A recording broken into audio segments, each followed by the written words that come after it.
A reading from Judith, chapter 14. Then Judith said to them, "My friends, please follow my advice. In the morning, take this head and hang it on the town wall. Appoint a leader for yourselves, and at sunrise, have all your able-bodied men take their weapons and march out of the town with him, as if they were going down into the valley to attack the Assyrian outpost. The Assyrian guards will grab their weapons and rush back to camp to wake up their officers. The officers will run to Holofernes' tent, but will not find him, and the whole army will be terrified and retreat as you advance against them. Then you and all the other Israelites will be able to follow them and kill them as they retreat. But before you do any of this, send Achior the Ammonite to me.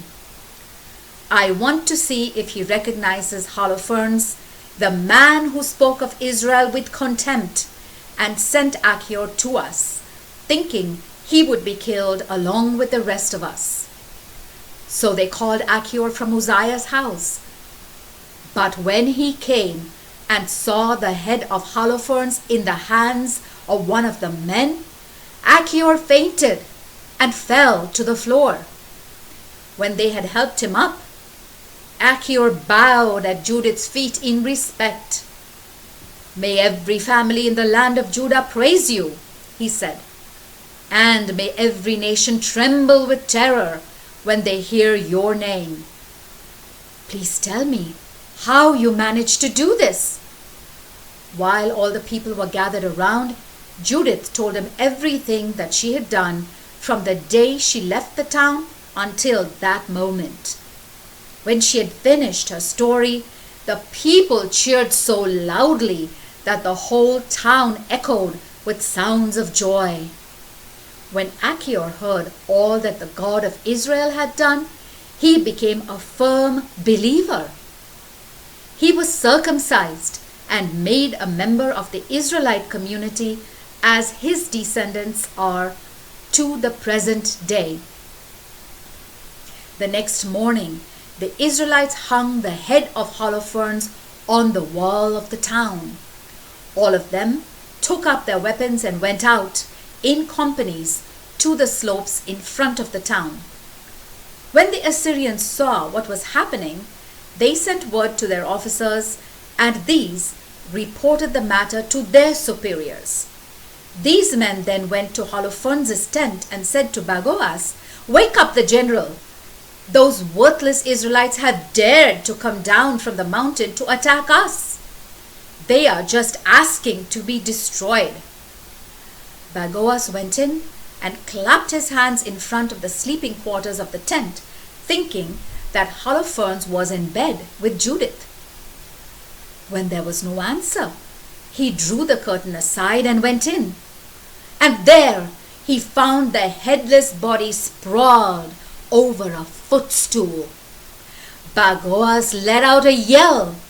He screamed, tore his clothes, and started groaning and weeping. He went into the tent where Judith had stayed, but of course he did not find her. He rushed out and shouted to the officers, "They have tricked us! One Israelite woman has disgraced Nebuchadnezzar's whole kingdom. Look in there! Holofernes is lying dead on the ground and his head is gone." When the officers heard this, they tore their clothes in grief, and as the panic spread, wild cries and shouts were heard throughout the camp. The word of the Lord.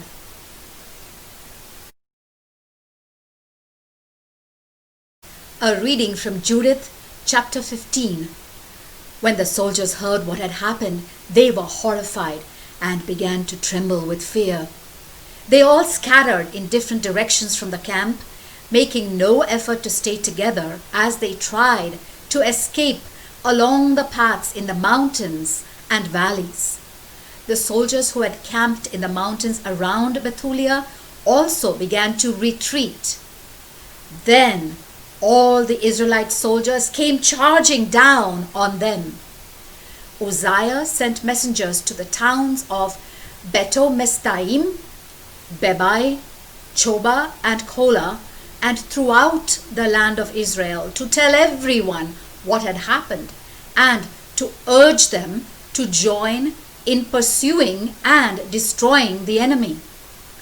When they received the message, they all attacked the Assyrians and chased them as far as Choba, slaughtering them as they went. Even the people of Jerusalem and others living in the mountains joined the attack when the messengers told them what had happened in the Assyrian camp. The people of the regions of Gilead and Galilee blocked the path of the retreating Assyrians and inflicted heavy losses on them. They pursued them as far as the region around Damascus. The rest of the people in Bethulia went down to the Assyrian camp, plundered it, and carried away enough loot to make themselves very rich. When the Israelite soldiers returned from the slaughter, they helped themselves to what was left. There was so much of it that the people of the towns and villages in the hill country also shared in the loot. The high priest Joachim and the council of Israel came from Jerusalem to see for themselves what great things the Lord had done for his people, and to meet Judith and congratulate her. When they arrived, they all praised her. "You are Jerusalem's crowning glory, the heroine of Israel, the pride and joy of our people. You have won this great victory for Israel by yourself. God, the Almighty, is pleased with what you have done. May He bless you as long as you live." All the people responded, "Amen." It took the people 30 days to finish looting the camp of the Assyrians. Judith was given Holofernes' tent, all his silver, his bowls, his couches, and all his furniture. She took them and loaded as much as she could on her mule. Then she brought her wagons and loaded them too. All the Israelite women came to see her. They sang her praises and danced in her honor. On this joyful occasion, Judith and the other women waved ivy-covered branches and wore wreaths of olive leaves on their heads. Judith took her place at the head of the procession to lead the women as they danced. All the men of Israel followed, wearing wreaths of flowers on their heads, carrying their weapons and singing songs of praise. The word of the Lord.